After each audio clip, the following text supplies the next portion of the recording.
चलिए आज का वीडियो में हम लोग डिस्कस करेंगे आरआरबी डी ग्रुप का क्वेश्चन पार्ट 10 जो कि एग्जाम में पूछा गया है। आज का क्वेश्चन है कि 15%, 8% और 2% के तीन लगातार छूट के बराबर समतुल्य छूट ज्ञात करें। यानी आप पढ़े हैं कि x%, y% का formula x + y - x × y अपन 100। यानी इसी रूल से आपको बनाना है। पहला जो है कि 15% है, दूसरा जो है कि 8% है। तो आप यहाँ पे लिखिए कि 15% और ये जो है कि आपका 8%, ये दो हो गया। आप x + y यानी x के प्लेस में 15 पुट कीजिए और y के प्लेस में 8 पुट कीजिए, माइनस है माइनस दीजिए, 15 × 8 = 20 से। यानी आप 15 को अगर आप 8 से मल्टीप्लाई कर देते हैं और 100 से डिवाइड कर देते हैं तो कितना होता है, इन दोनों को ऐड कीजिएगा 23 होगा और 15 × 8 = 20 से 120/100। अब एक जीरो कैंसिल हो गया। अब यहाँ पर अगर डेसिमल डालते हैं तो ये भी जीरो कैंसिल हो गया। अब आपको क्या करना है, 23 में से माइनस करना 1 डेसिमल, तो कितना आ जाएगा, 21.8% आ जाएगा। अब देखिए, अब आपका लास्ट में ये छूटा था, यानी ये आ गया आपका 21.8% और अदर आ गया आपका 2%, ये वाला। अब फिर इसी रूल में x + y, तो x कितना हो गया 21.8 + y कितना हो गया 2। अब माइनस से माइनस दीजिए, अब दोनों को मल्टीप्लाई, 21.8 × 2/100, पॉइंट उड़ गया, आ जाएगा 0। तो कितना हो जाएगा, ये दोनों को अगर जी आप ऐड कर दीजिएगा तो 23.8 माइनस, अब ये 4360 और इतना हो गया आपका, इतना अगर जब गुना कर दीजिएगा तो 436 आ जाएगा। यहाँ पे अगर आप पॉइंट डाल दीजिएगा, तीनों जीरो कैंसिल। अब आपको माइनस करना है, तो माइनस कैसे कीजिएगा, यानी ये हो गया आपका 23.364 होगा। कैसे, तो हम करके दिखा देते हैं। पॉइंट वाला बहुत, 23.8, उसके बाद यहाँ पर पॉइंट डालिए, 4 डालिए, 3 डालिए, 6 डालिए, 0 डालिए। अब 10 में 6 गया 4, 9 में 3 गया, तो आपका कितना हो गया, 9 में 3 गया 6 और 7 में 4 गया 3.23, ये हुआ आपका माइनस। अब देखिए, अब दूसरा क्वेश्चन क्या बोल रहा है, दूसरा क्वेश्चन ट्रिग्नोमेट्री से है।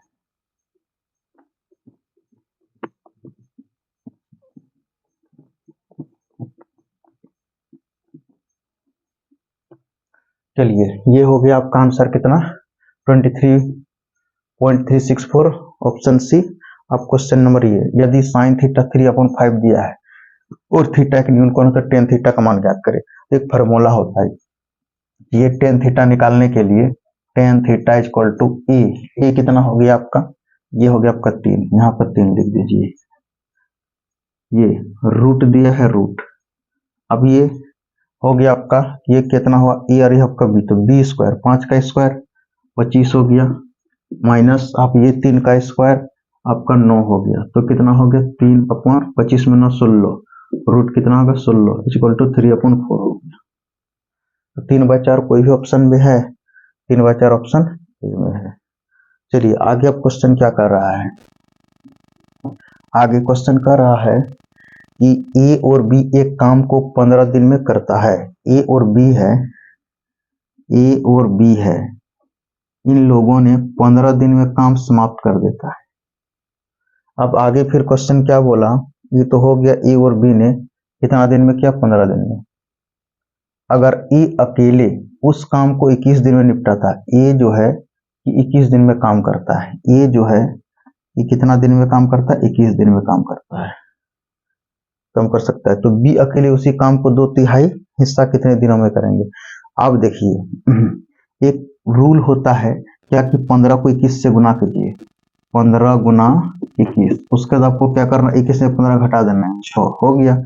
अब ये 2/3 बोला, 2/3 से आप जो है कि गुना कर दीजिए, तो कितना हो जाएगा, ये 2 से डिवाइड कीजिएगा 3 हो जाएगा, कट जाएगा।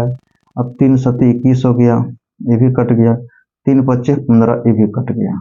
अब 5 × 7 = 35, तो 35 कोई ऑप्शन में है, तो 35 दिन हो, 35 देखिए 35 कोई भी ऑप्शन सी में है।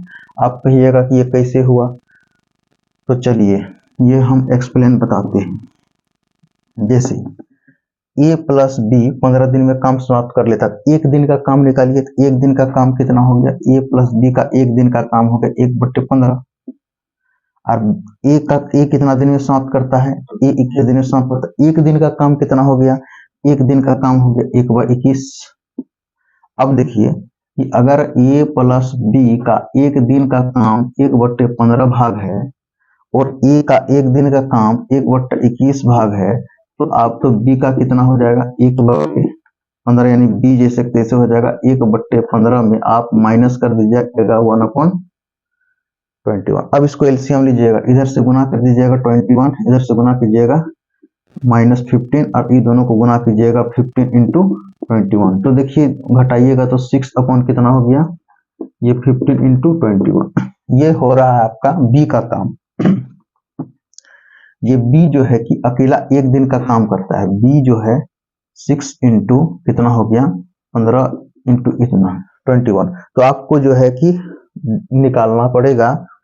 अब इसको पलट दीजिए, तो पलट दीजिएगा तो कितना हो गया 15 × 21/6। इतना दिन में काम पूरा करते हैं 2/3, तो 2/3 कर दीजिए, 2×3 6 हो गया और 3×5 15 हो गया और 3×7 21 हो गया, तो 7×5 35। इस तरह से। तो ये लंबा चौड़ा नहीं करना है। अब आपको क्या करना है, यानी सिंपल सी बात है, 15 × 21 कर देना है। उसके बाद जा करके 21 में 15 माइनस कर देना है, 6 हो जाएगा। काट करके कितना तिहाई बोला है, तो 2/3 बोला है, तो 2/3 का मतलब कितना हो गया 2/3 हो गया। ये यहाँ पे 2/3 बोला है।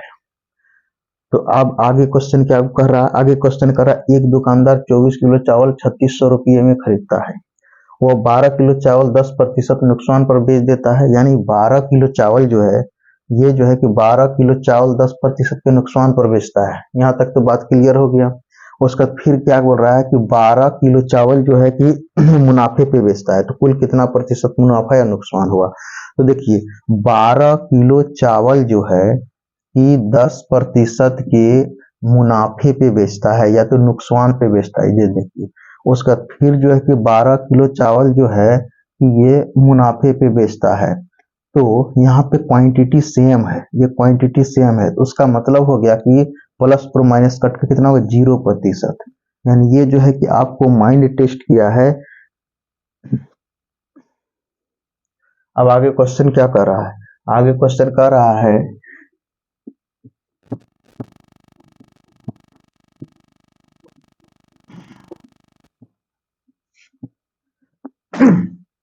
चलिए ये क्वेश्चन में हो गया आपका माइंड टेस्ट।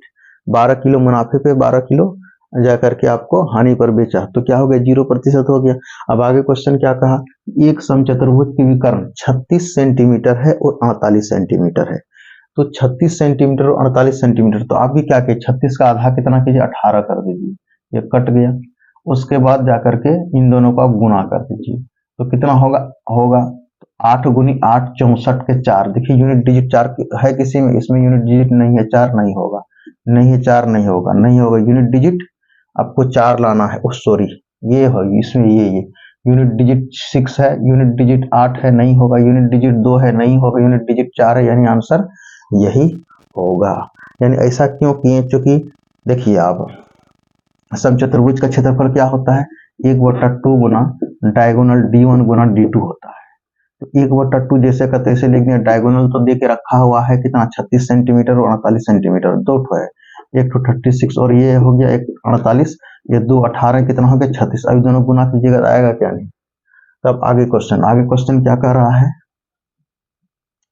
आगे क्वेश्चन है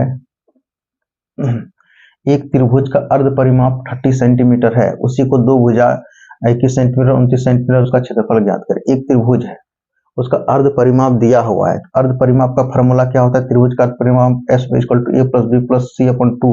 इधर गुना करेंगे 2S होगा, यानी तीसरी भुजा निकालने के लिए C = क्या लिखेंगे 2S - A + B लिखेंगे। तो आप देखिए दो गुना कर दीजिए, किसको दो गुना करना है, यानी अर्ध परिमाप को दो गुना करना है, क्योंकि S तो अर्ध परिमाप होता है। तो 35 को 2 से गुना कर देंगे 70 हो गया, और -A + B को जोड़ देंगे तो 50 हो जाएगा। देखिए 21 और 29 कितना हो गया 50 हो गया। अगर इस दोनों को माइनस करते हैं तो 20 निकल करके आता है। अब देखिए आपको साइड क्या मिल गया त्रिभुज का, यहाँ तो दे के रखा हुआ है, एक निकला आपका 20 सेंटीमीटर और एक निकला 21 सेंटीमीटर और एक निकला 29 सेंटीमीटर। तो ये जो है कि सबसे बड़ी भुजा है, हाइपोटेनियस हो गया। तो उसका मतलब ये परपेंडिकुलर, ये बेस हो गया। तो एरिया ऑफ त्रिभुज कितना हो गया? त्रिभुज का क्षेत्रफल निकालने के लिए हम लोग क्या फॉर्मूला लगाएंगे? 1/2 गुना ये बेस गुना ये हाइट हो गया। ये हाइपोटेनियस को नहीं लेना है, यानी ये दोनों, यानी ये हो गया सबसे बड़ी भुजा, ट्रिप्यूट साइड में हो गया, इसका मतलब समकोण त्रिभुज का भुजा है। समकोण त्रिभुज का भुजा है तो इसका मतलब एक हो गया बेस 20 और हाइट 21, या तो हाइट 21 बेस उल्टा पुल्टा कर सकते हैं आप इसको मल्टीप्लाई में। 1/2 बेस कितना 21 और ये हाइट कितना ये 20 और 21, ये 10 टाइम्स में कट जाएगा तो कितना होगा 210 सेंटीमीटर होगा। तो स्क्वायर होगा, क्योंकि क्षेत्रफल फल है तो 210 सेंटीमीटर स्क्वायर कोई भी ऑप्शन पे है तो आपका 210 सेंटीमीटर ऑप्शन ए में ही है।